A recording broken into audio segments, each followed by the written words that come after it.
Assalamualaikum warahmatullahi wabarakatuh.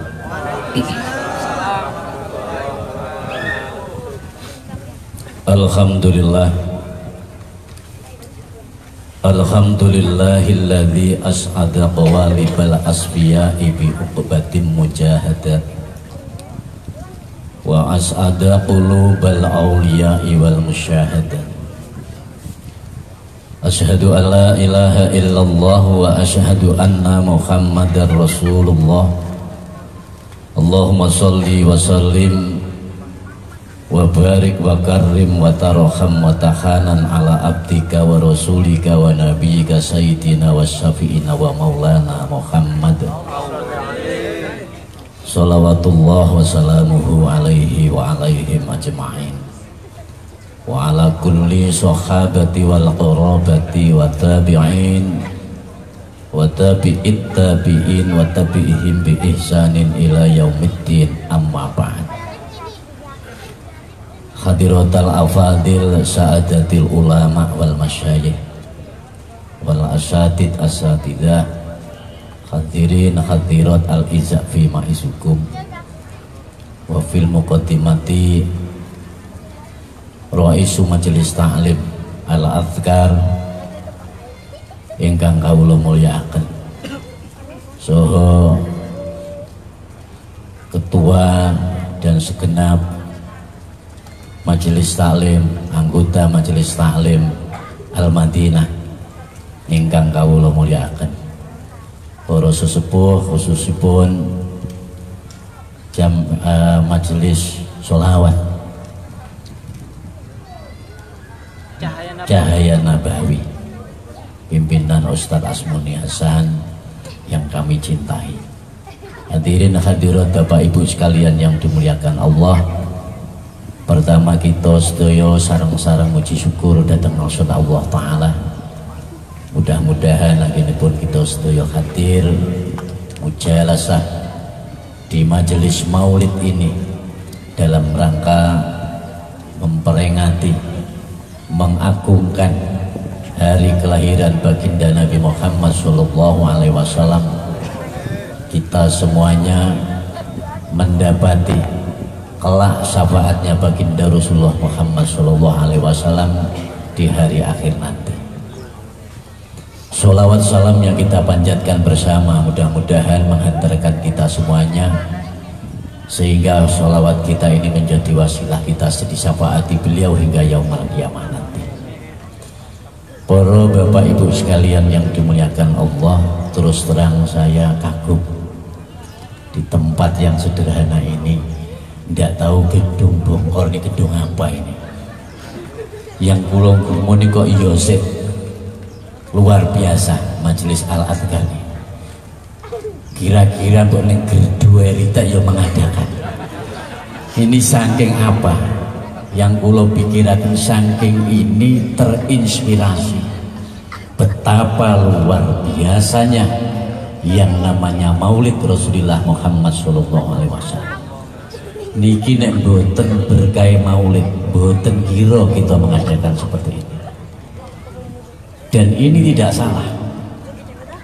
Saya memandang apa kira-kira ini pimpinan-pimpinan Al-Adhkar dan Al-Madinah ini terinspirasi dalam kitab Al-Wasil fi Syarhis Sama'id. Enten Sultanul Arifin Syekh Jalaluddin Asyuyuti ngendikaaken persis seperti sampean ngeten iki yang diadakan ini di dalam kitab Al-Wasil fi Syarhis Sama'id. Di situ Sultanul Arifin dawuh, ma min baitin au masjidin au mahallatin quri'a maulidin Nabi sallallahu alaihi wasallam fa innal malaikata Sayyidina Jibril wa Mikail wa Israfil wa Israil innahum yusalluna wa yaghfiruna lahum ila akhirih. Di situ sebutkan bahwasanya tiada lain di rumah atau masjidin atau di masjid au makhalatin, atau di tempat-tempat apa saja. Nah ini makhalatin termasuk ini, termasuk gedung Bongkor apa ini.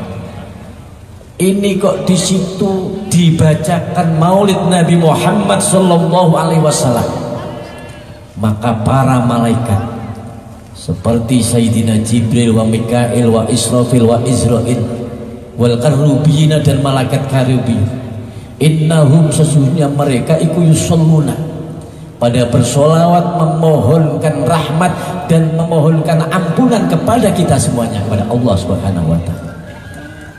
Sehingga apabila kita ini nanti pulang dari majelis ini akan diberkahi berkat maulid ini dengan apa yang kita hajatkan kepada Allah Subhanahu wa ta'ala.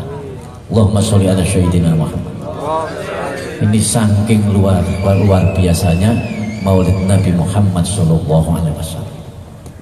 Baginda Nabi Muhammad niku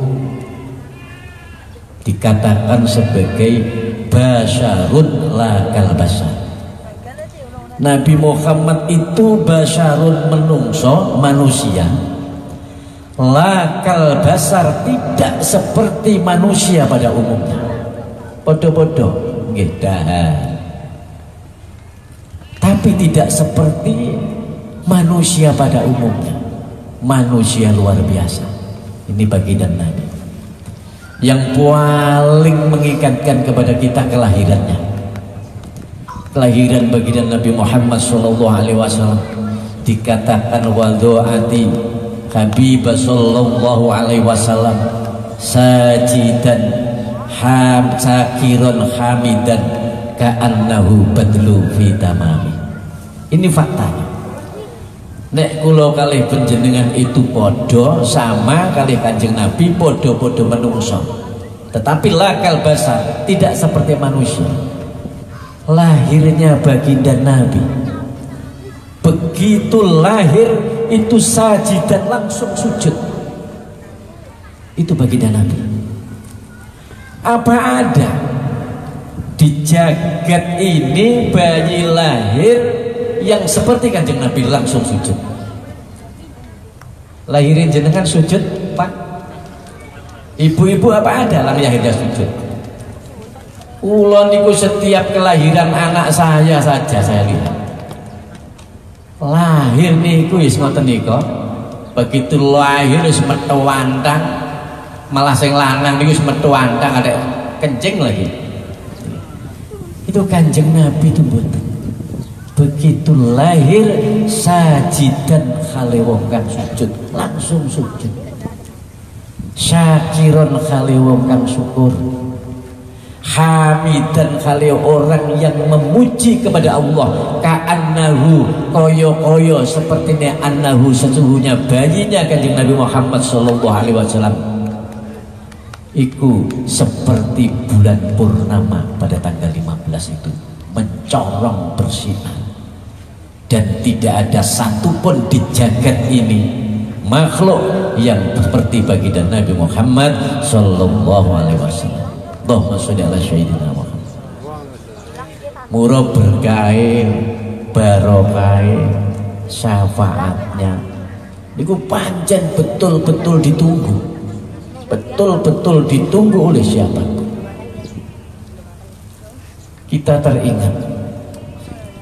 Kita teringat doa yang berbunyi di dalam Al-Quran itu, Rabbana dzolamna anfusana wa illam taghfir lana lanakunanna minal khasirin. Itu doanya Nabi Adam. Tapi kalau di dalam hadis doanya Nabi Adam itu di samping itu ditambahkan lagi, ya Rabbi lamma khalaqta, ya Rabbi as'aluka bi haqqi Muhammadin sallallahu alaihi wasallam illa ma ghafarta li. Itu doanya kalau di dalam hadis Kanjeng Nabi Adam menambahkan itu. Kenapa sampai seperti itu? Kita teringat. Inilah yang akan menjelaskan kepada kita bahwa baginda Nabi Muhammad sallallahu alaihi wasallam belum terlahir di dunia ini, itu ternyata sudah dengan tawassulnya Nabi Adam itu sudah memberikan syafaat, memberikan pertolongan kepada Nabi Adam, sehingga Nabiullah Adam alaihissalam itu diampuni dosanya oleh Allah Subhanahu wa ta'ala. Allahumma sholli ala Muhammad. Kita teringat, kita merujuk ke ayat yang berbunyi yang Allah katakan, ya Adam uskun anta wa zawjukal jannata wa kula minha ragadan haitsu syi'tuma wa la taqrabu hadhihi sajarata fatakuna minadh dhalimin. Allah katakan, ya Adam uskun, wahai Adam, uskun ono sira, tinggallah kamu, anta kamu wa zawjuka dan istrimu, tinggallah al-jannata di surga.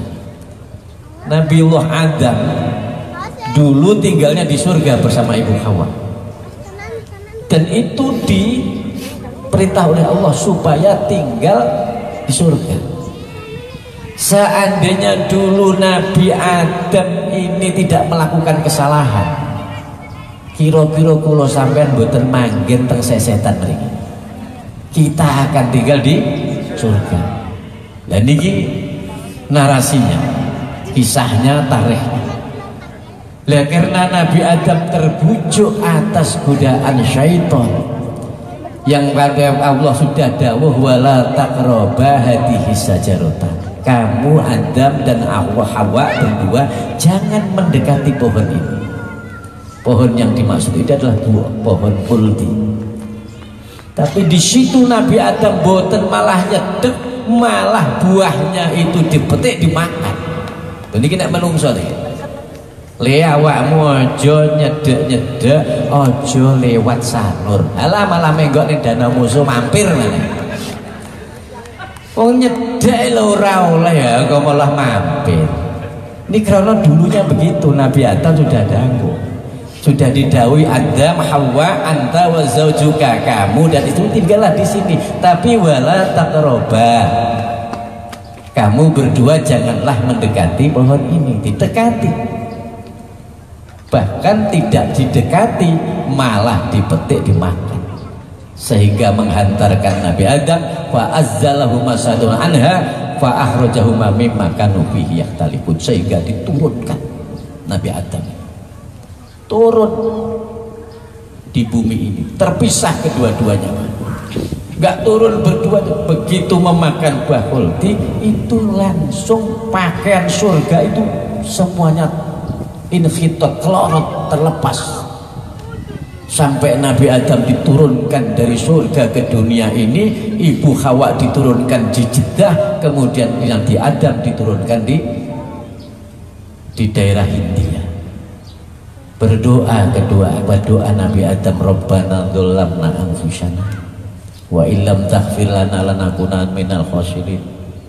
Ya Rabbi, as'aluka bi haqqi Muhammadin sallallahu alaihi wasallam illa ma ghafartali. Ya Rabbi, wahai Tuhanku, ya Allah, as'aluka, aku memohon kepada Engkau ya Allah, bi haqqi Muhammadin, dengan haknya Muhammad sallallahu alaihi wasallam, illa kecuali mati ada lain ghafarta, supaya Engkau mengampuni li kepadaku ya Allah. Itu Nabi Adam, dunia ini sebagai manusia baru terisi dua orang, Ibu Adam dan Hawa. Akhirnya Allah bertanya, ya Adam, kaifa arafta bi Muhammadin walam akhluquhu. Ini kisah ini ada di dalam kitab Al-Mustadrak, ditulis oleh Sayyid Muhammad bin Alwi Al-Maliki Al-Khasami di dalam kitab Mafahim.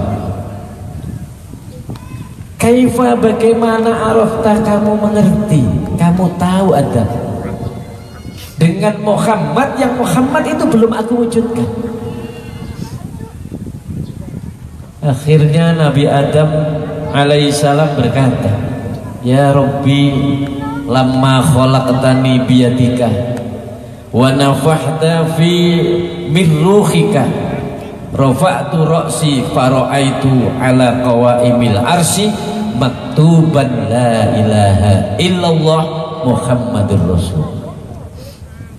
Ya Rabbi, wahai Tuhanku, ya Allah, lamma khalaqtani, ketika engkau menciptakan aku, setelah engkau ciptakan aku ya Allah, wa nafakhta, kemudian engkau tiupkan ruhika, ruhmu, fi, kepadaku, fiya, kepadaku, kata Bani Adam. Ketika aku telah kau ciptakan, kemudian engkau meniupkan ruh kepadaku, farofa'tu, aku mendongakkan roksi, kepalaku, aku dongakkan kepalaku.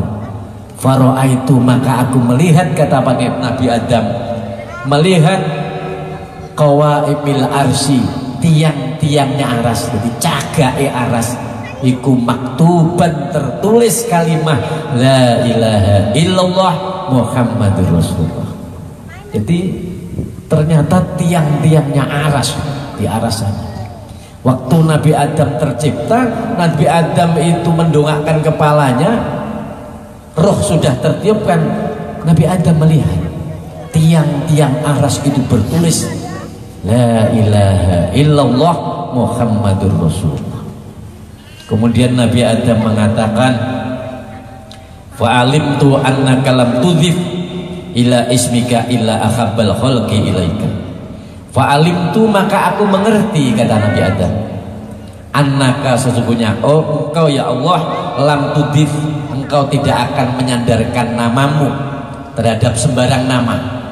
Yang jelas namamu engkau sandarkan bersama dengan namanya makhluk yang engkau cintai. Jadi baginda Nabi Muhammad SAW itu seperti itu. Faqala lahu, maka Allah berkata lahu kepada Nabi Adam, kata Allah, sodakta, benar kamu Adam, innahu, sesungguhnya Muhammad, la akhabul khalqi ilayya, adalah merupakan makhluk yang paling aku cintai.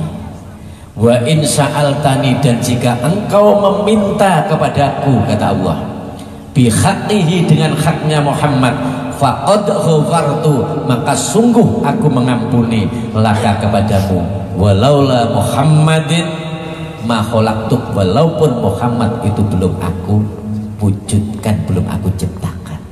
Inilah akhirnya dengan tawasul kepada baginda Nabi Muhammad SAW, walaupun baginda Nabi itu belum tercipta, ternyata menghantarkan Nabiullah Adam alaihissalam dan Ibu Hawa alaihassalam diampuni oleh Allah Subhanahu wa Ta'ala berkat syafaatnya baginda Nabi Muhammad sallallahu alaihi wasallam.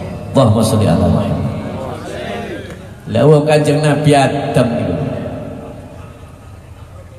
niku mawon diampuni Allah atas syafaatnya beliau, apalagi umatnya yang baginda Nabi niku pun berjanji kelak di mana akan mencafaati, akan memberikan pertolongan kepada umatnya baginda Nabi Muhammad sallallahu alaihi wasallam. Allahumma sholli ala Muhammad. Dan saya yakin sampean semuanya ini pasti akan masuk surga. Saya setuju.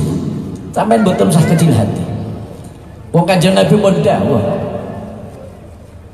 man yaqra'u la ilaha illallah dakhalal jannah. Lalu Kanjeng Nabi mengatakan, miftahul jannah la ilaha illallah. Loh, apakah Anda masih ragu? Apakah Anda masih ragu kalau besok tidak masuk neraka? Kok sampean kalah sama orang Nasrani?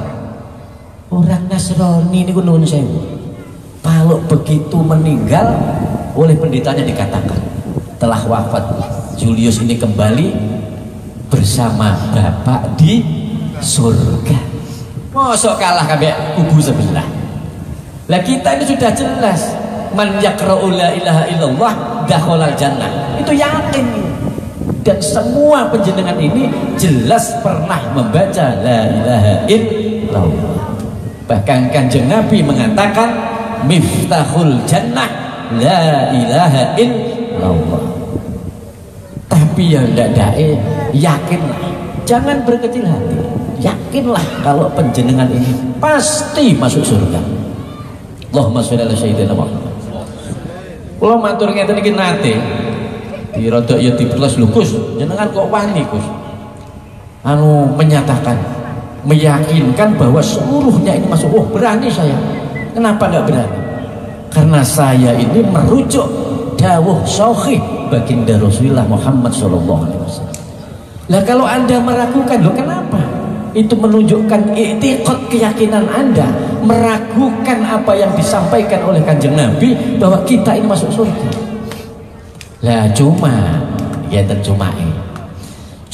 nek awake dhewe iku akhiru kalamihi, ketika berakhir kita ini meninggalkan dunia ini, ya mudah-mudahan kita ini meninggalkan dalam kondisi husnul khotimah. Ojo sampai awake dhewe iki meninggal dunia dalam keadaan gendaan. Lha sing ngono-ngono di luar konteks. Dan nek koyo sampean kan gak mungkin wis kok ngene kok marok. Koyo ngene amne. Ketika saat baginda Nabi Maulid saja datang melangkahkan kaki loh, setiap langkah niku pun dicatat. Dan hampir banyak kalam dawuh hadis baginda Nabi Muhammad SAW. Makanya saya ini sampai terheran loh, ini ada orang sudah ahli la ilaha illallah kok masa divonis katanya musyrik. Hanya saja dia itu datang ke kuburan memegang maisan, kemudian dikubur tahlil dikatakan syirik. Itu padahal ada hadis sahih yang menyatakan ada orang ingkar, orang kafir, kafirnya itu selama 80 tahun diampuni oleh Allah Subhanahu wa taala hanya karena orang tersebut membaca kalimah la ilaha illallah Muhammadur Rasulullah sekali saja. Kekafirannya 80 tahun itu diampuni oleh Allah Subhanahu wa taala. Kayak kaget nih anak uang. Lah apakah orang yang masuk surga itu cuma miliknya orang yang bercelana cingkrang dan berjenggot?